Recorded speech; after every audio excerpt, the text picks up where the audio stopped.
inventory of the first semester courses o yung mga subjects which will be offered first semester as we open the school year now. And the available modules. I hope that the department heads, the program heads already have made an inventory.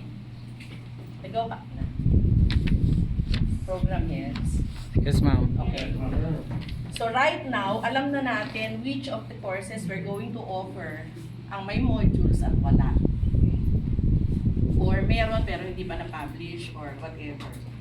June 3, that was yesterday, the assignments were already distributed.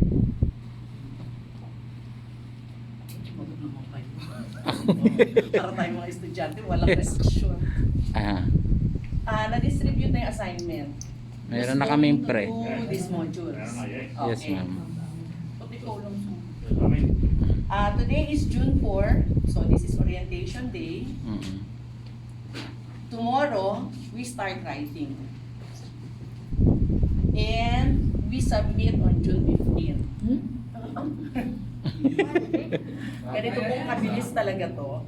Title lang. And then, June 16 and 17 will be evaluation and critiquing. Department heads will check the content. Program heads, sorry. Program heads will check the content.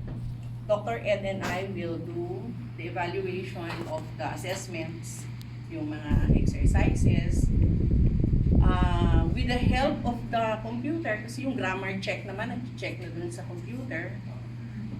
We will also do a run of the grammar content. June 18 and 19 will be revision days. And our target is to send the modules to the printing press on the last week of June. Bilis, no? Kasi as per experience, yung mga modules will take about a month, minsan 1.5, bago ma-print at madala dito. We do not know the bulk of the work of the printing press right now. But our experience with Pancratius is it will take about 1 month, 1.5. Pinakamaigsi na yung 1 month. So if we target to distribute this, ano ba yung opening natin? Second week of August. 24. So dapat last week of June, nandun na to sa printing press. Those people who would need help sa formatting, sa grammar checking, the Gen Ed people can help you kasi Gen Ed, yung lahat ng offering namin for the first semester, may modules. Except for one na tinatapos ngayon. So, we are willing to help. And then, sige, mamaya yung sige, let's start with this one. Yan. Why modules? Sabi daw ni Pichay. Online, the dream DepEd was talking about giving online instruction is one, crazy, second, discriminatory.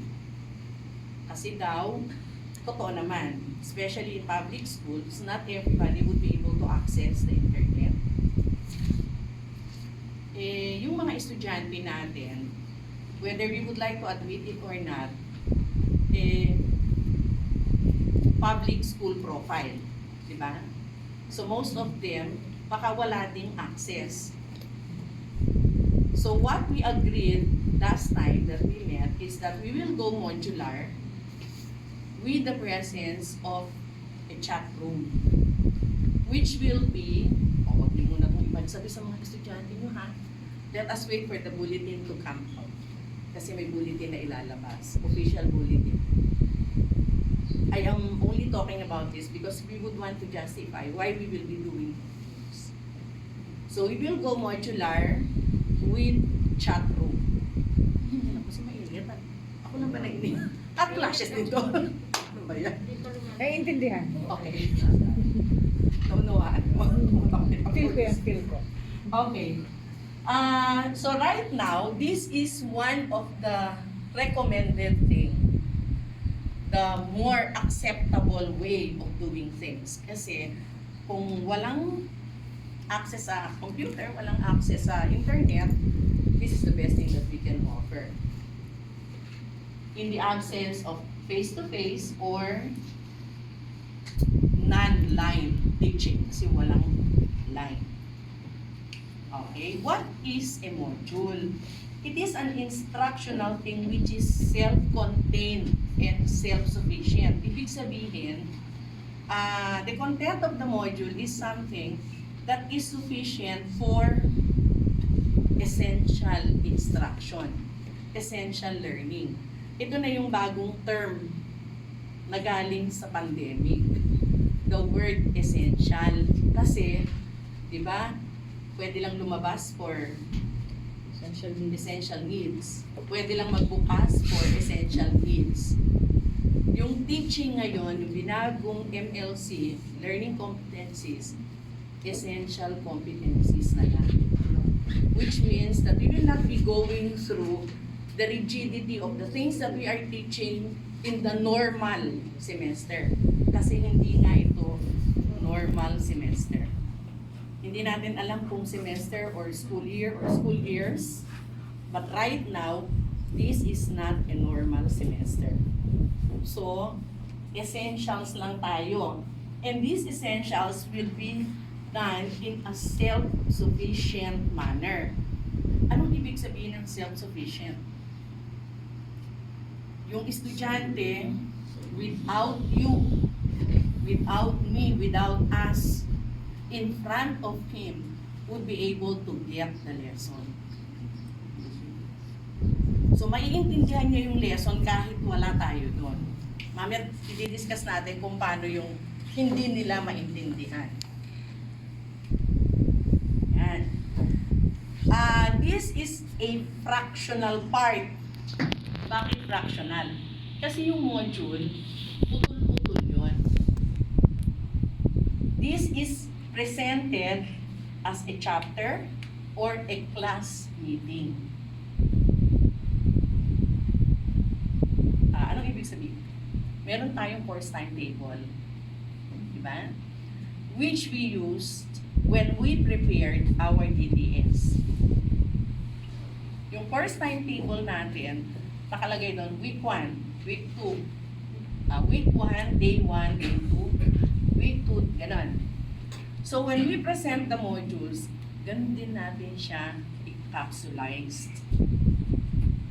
Module 1 is week 1, day 2. Kasi yung week 1, day 1 is orientation, di ba? So module 1. Module 2 will be depending upon how the course timetable is prepared. Para when we give the instructions to the students, madali din nilang maiintindihan na nandito na pala tayo sa week 3. So, ito na yung lesson natin ngayon. Kasi, what we're going to do is we will not allow the students to go kasi wala tayo doon. Merong mga estudyante that would want to finish everything all throughout. And we will have no control over that. Diba? Pero mahuhusay na estudyante na basa, sagot, and we will have no control over that. Pero, essentially, ang instruction natin is for them to follow using the week schedule that we have prepared.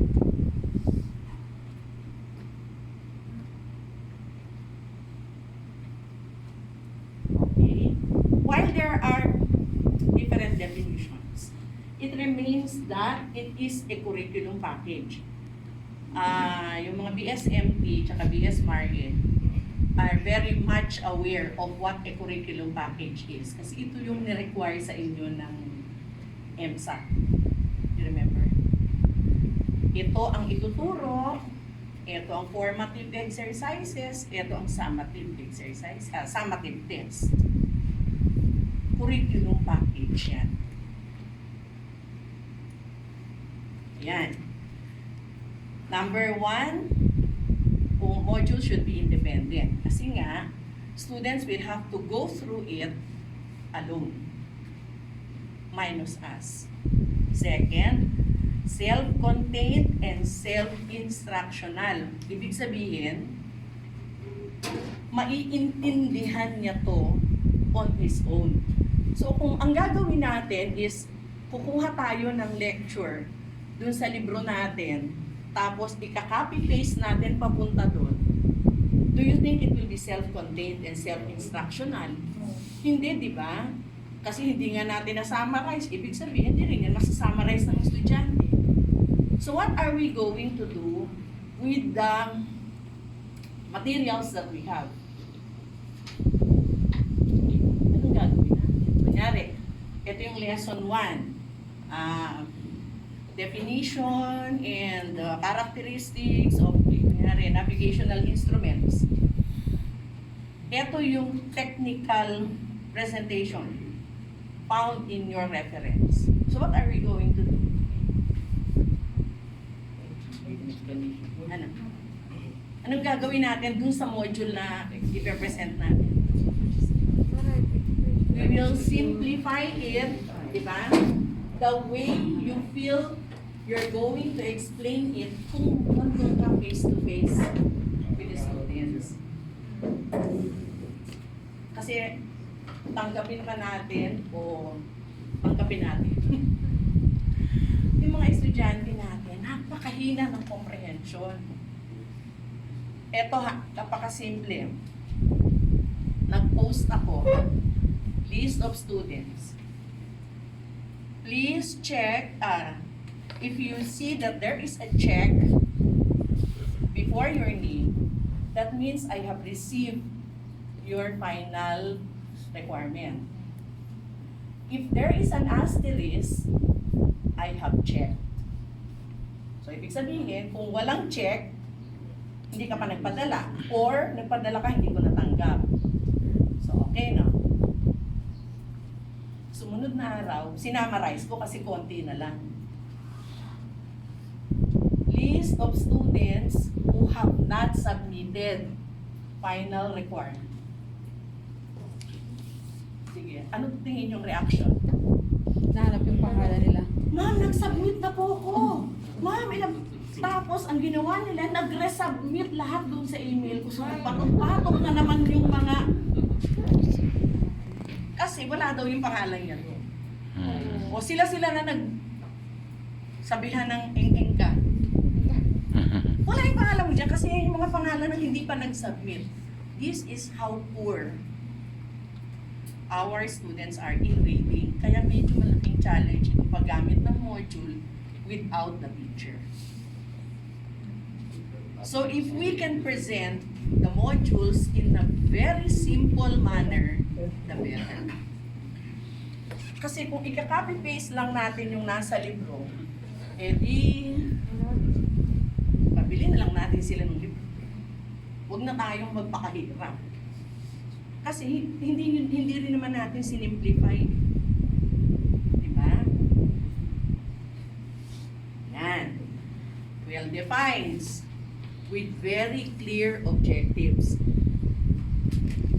Ito lang tatlong to ang dapat ma-achieve sa araw na to.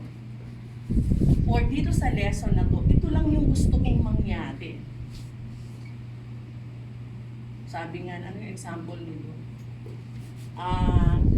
Yung birthday ni Rizal, kahit kailan, hindi na yan magbabago. So, wag na nating ilagay dun sa objective mo na dapat ma-memorize niya kung kailan pinanganak si Rizal. Kasi hindi na rin magbabago. Kasi yun na talaga yung birthday niya. Kaya nandun yun. Diba? Yan. So, dapat kung ito lang, kasi it will be very difficult if we are going to ask for so many things. Napakadaming objective kasi di naman ma-achieve. Okay. Ito medyo mahirap. Kasi yung concern for individual differences, dapat yan yung module na ginagamit during the semester. During a normal semester. Kasi if you would recall, yung mga modules natin na ginawa, ginagamit natin siya as an aid to instruction. Yung dati natin mga pinrepare. Meaning, nagpapasaya bata, nagdi-discuss tayo, yung exercises nun, ginagawa natin either seat work or assignment. Pero it will be a different scenario now. Kasi yung scenario ngayon, wala tayo. So I guess yung ipe-prepare yung modules ay mas comprehensive at mas maganda kaysa dun sa mga na-prepare na natin. Kasi yung pin-prepare namin, aid for instruction yan. Meaning, may kasama yung face-to-face explanation. Babasahin ng bata bago sila pumasok. Tapos, i-discuss sa classroom, yung exercises, pwedeng sagutan sa room or pwedeng gawin assignment. But we are not given that privilege, the privilege to do that now. So yung gagawin yung modules, I am sure, mas magiging mas maganda. Kasi yan yung mga modules na wala ang teacher.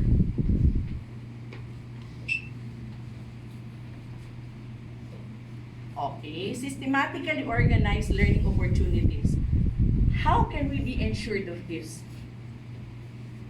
Yung course timetable natin, systematically organized lessons. Correct?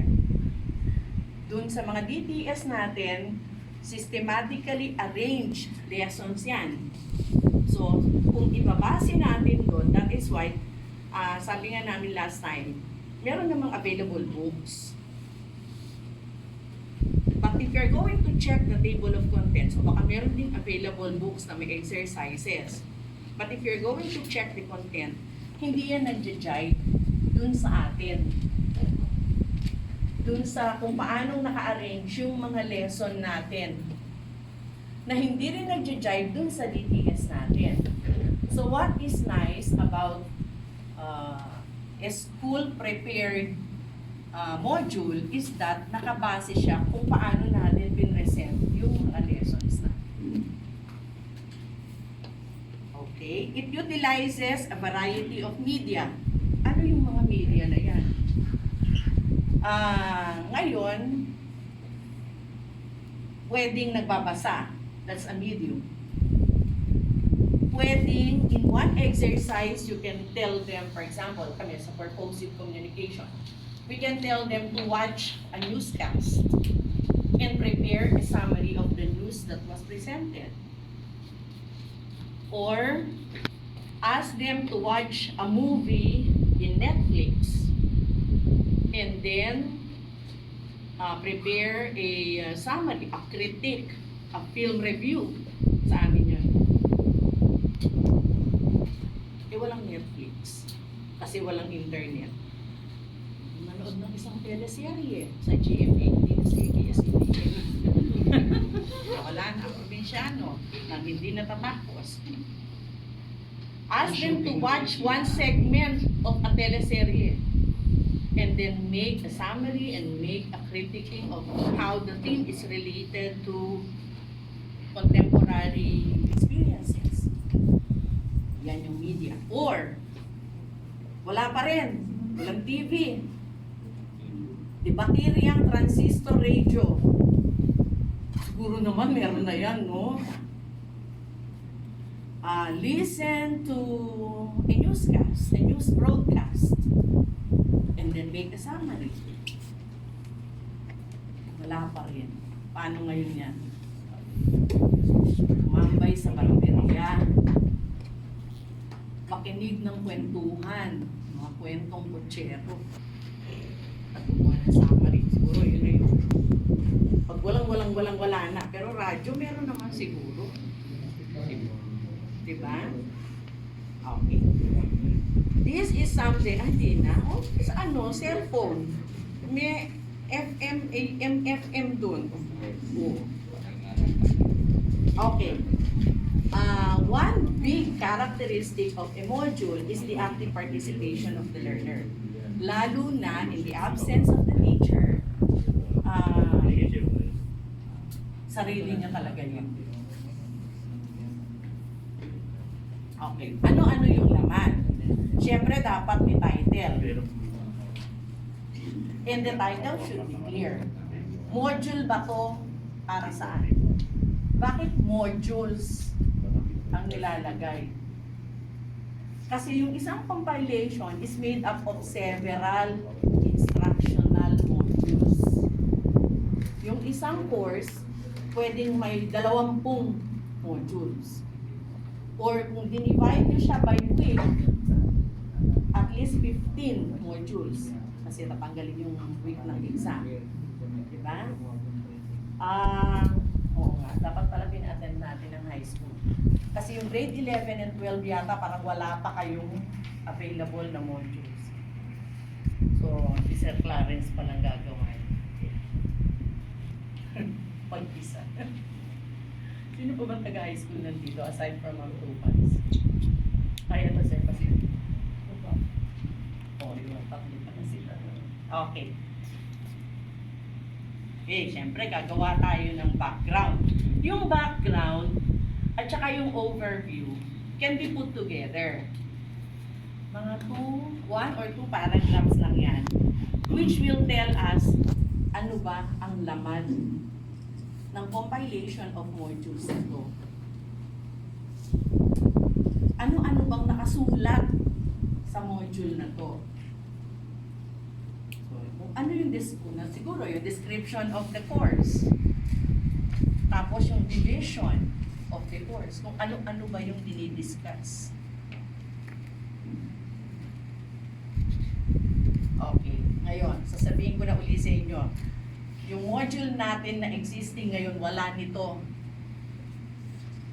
Kasi nga, yung modules that we prepared noon are meant to be used in normal situation.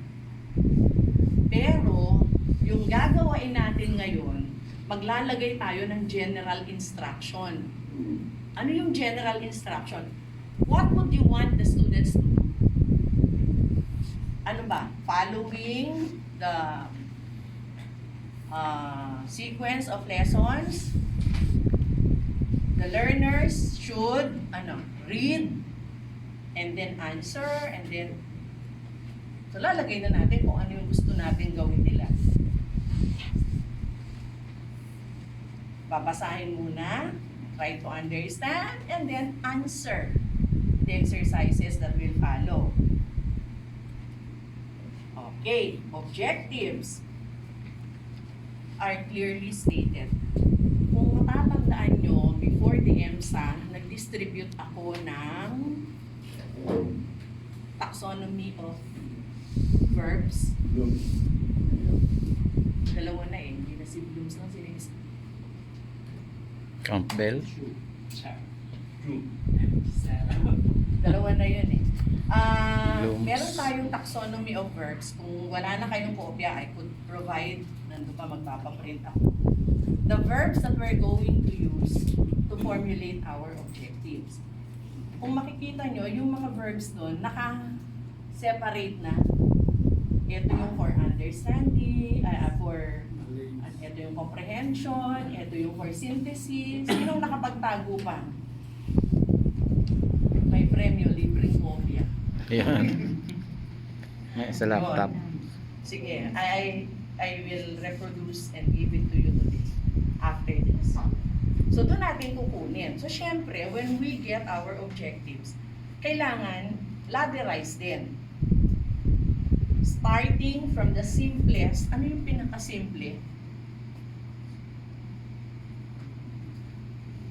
Na pwedeng gawin ng estudyante. Describe. Comprehension, di ba? Maintindihan lang. Read. Ano yung pinaka-mahirap na pwedeng gawin? Synthesize and evaluate. Diba? So, kailangan, pag nagbigay tayo ng objectives, hindi lahat madali. Hindi rin naman lahat mahirap. Kung meron tayong tatlong objectives, so we get one from the easiest, isa dun sa average, tapos isa dun sa medyo challenging.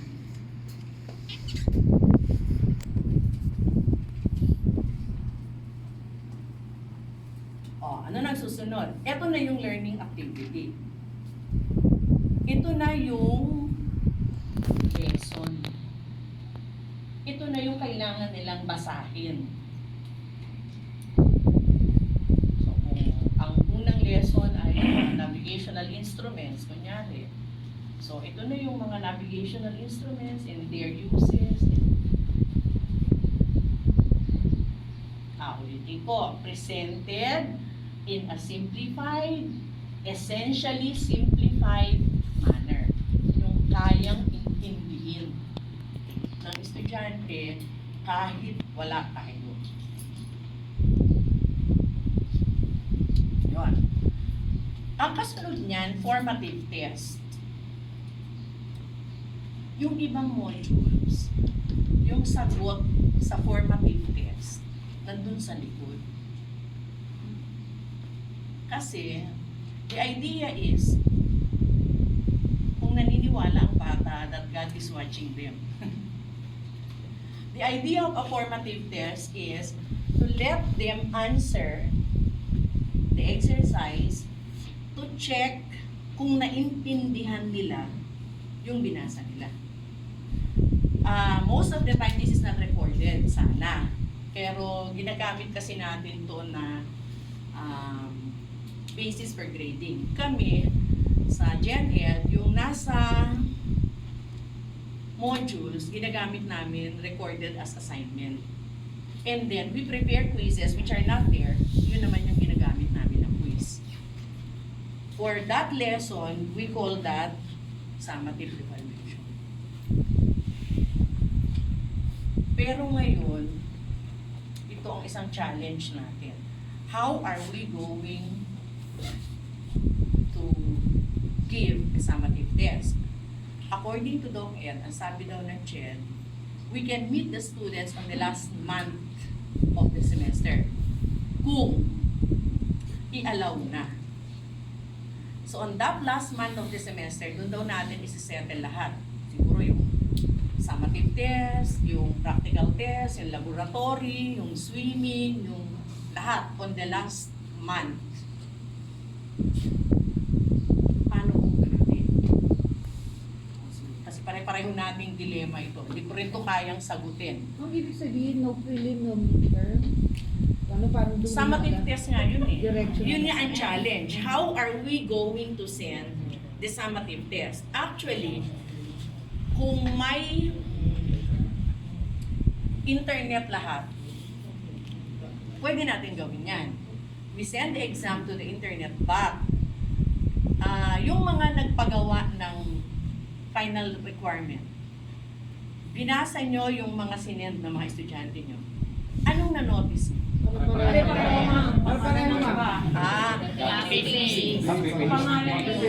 Ako so far naman,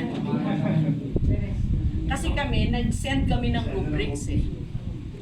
Na pag may kapareho, may deduction yung points.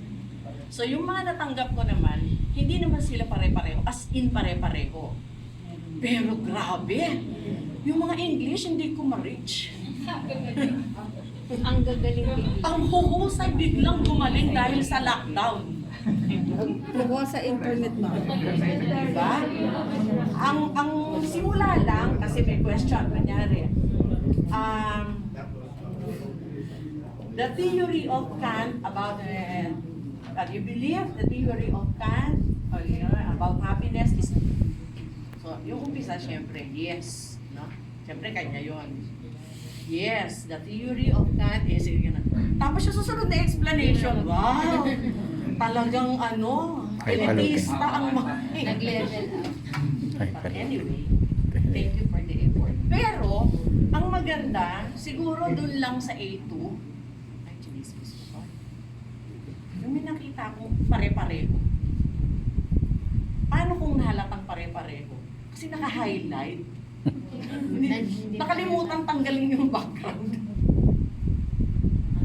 Pero halos hindi naman nagkapare-pareho. Yun lang talagang panghuhusay ng English. Dinay. Very critical kasi doon sa maritime. There are courses kasi doon na 2 weeks lang upon enrollment, after enrollment, or after the start of classes are the lectures. Then the rest ay laboratory hands-on O diba? Yun activities. yung sinabi ni Doc Ed during the we will just go through the theoretical phase. Tapos, yung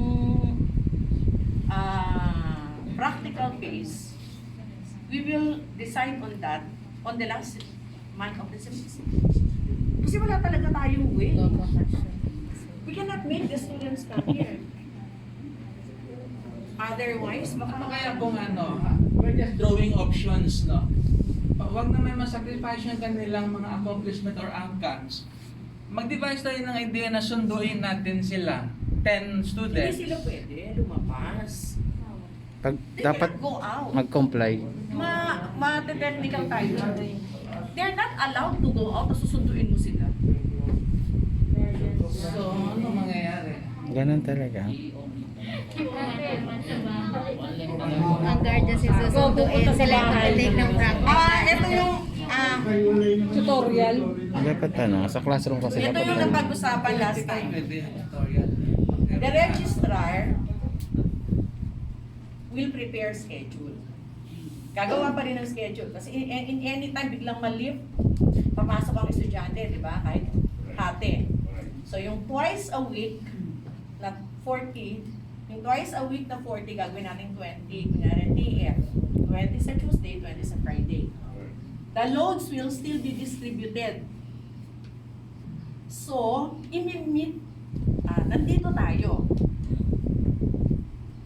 During the time, kunyari, ang klase ko 7 to 8:30, J1, A1. Magkakaroon tayo ng chat hour with J1, A1 in the event that there are students who would need help. Ngayon, yung Mr. B, yung people in the IT department are preparing 3 rooms with 15 computers each, where you can go face-to-face with your students who have access na gustong magtanong. So we will be informing them na, so kunyari, nabigay sa akin ng J1, A1, ito na yung mga estudyante, we will find a way na makapagbuo ka ng isang chat room with J1, A1. That actually is what we did. Ako, I never befriend student in Facebook. Never in my whole life. Pero ngayon, in-invite ko ang isa sa kanila and then I asked them, magbuo ka ng chat room for ethics only. And that is where I get in touch with them. Doon ko din sinesend yung mga bulletin na sinesend sa akin. O ngayon, ito na yung critical part. Paano yung mga estudyante na wala talaga? No way. After nakuha na yung module, no way by which they would be able to send the answer sheets back to you. Sa final term, dun sa last month, sasubmit nila lahat, pupunta sila rito. Kung na-lift na. Sabi ni ma'am, kung hindi pa, ipapakolekta natin. In fact, yung mga module, ipapadeliver ni ma'am.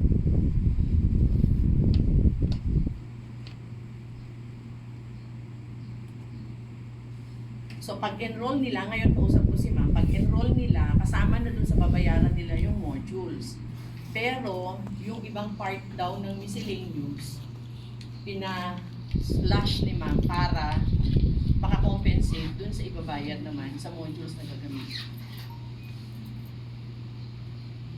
So, ang challenge talaga dito yung summative test, which maybe we can decide later kasi hindi natin to isasama sa module. So siguro later pag-usapan natin paano tong prelim exam, midterm exam, at saka final exam. Kasi yung mga exercises, they can definitely answer that after reading each lesson. Ngayon, as to whether we're going to consider that as a quiz or an assignment will depend upon how we're going to change our grading system. Kasi remember, walang recitation. So yung exercises ba na nasa module, ilang percent ba ang ibibigay natin dyan? Yung summative test ba? Yan, that is something we also have to decide. Pero hindi pa ngayon. Unahin muna natin ito kasi this is immediate. Okay, anong advantages? Sabi daw ng mga gumawa, it becomes more effective. Bakit? Nagtuturo ang teacher. Hindi ko naiintindihan. Pag sinabi ko, ma'am, pwede pong ulitin. Mula sa simula! Diba? Bakit nagiging mas efficient kung alam ng batang gamitin ng module? Kasi pag sa classroom, pag nagtanong ka, nagagalit yung teacher. Pero lang pag may nag-o-observe, kasi may point yun eh, pag nagtatanong ng estudyante. Pero, di ba nagagalit kayo pag pinapaulit lahat? Sabi mo, ma, pakiulit po. Mula simula, hindi mo naintindihan. Lumabas ka na. O lalo na, walang naintindihan. Why is it more effective? Pag nagbasa ako isang beses, hindi ko naintindihan, pwede kong bumalik. Nang bumalik, hanggang maintindihan ko. Kasi, wala namang teacher na nanonood. Pwedeng, hindi ko maintindihan ngayon. Manood ko na akong TV. Mamaya balikan ko yan. Hanggang nakalimutan. Hindi na balikan. Okay?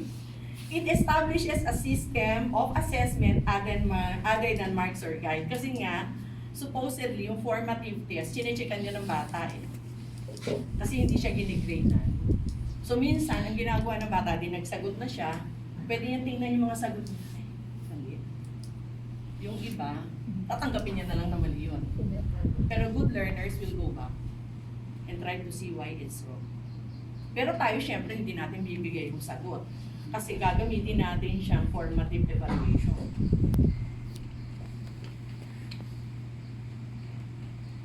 Okay, it can be used in solitary learning, mag-isa lang siya. O yung ginagawa natin ngayon sa classroom, na lahat sila nandun, having the same modules. Yun lang. This is very appropriate for mature learners. Kasi dapat yung level of maturity nila ready to accept pagka nagkamali and then go back to what their errors are.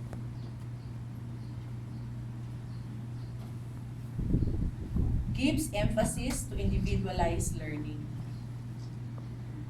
Kung ang kaya kong sagutan sa isang araw na to, isang module lang, okay lang, kasi wala namang nag-check. Kung ang kaya kong sagutan ay 3, okay din. But, tayo, maglalagay tayo ng ano, kasi di ba, pwede tayo makipag face-to-face sa kanila in the chat room. We will tell them na ito yung sasagutan for the first week, the second week, the third week. Tapos yung mga ready na pwede nilang ipadala, pwede nilang picturean yung sagot nila and then send it to you.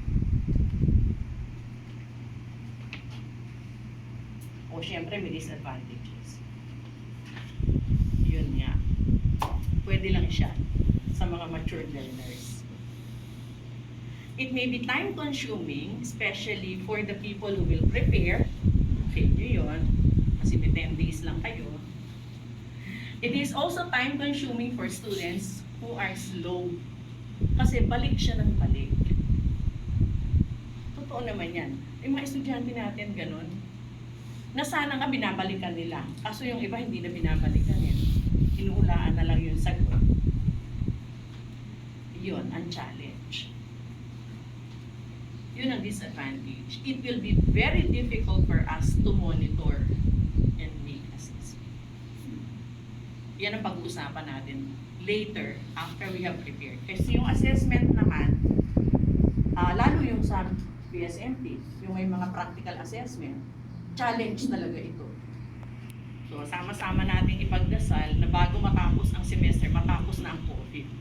So, we can make assessment. Otherwise, the technical people will have a big problem. Meron kasi kami offer ngayon ng welding. Yun nga. Paano mangyayari na Ang imo-module nyo lang, puro lecture.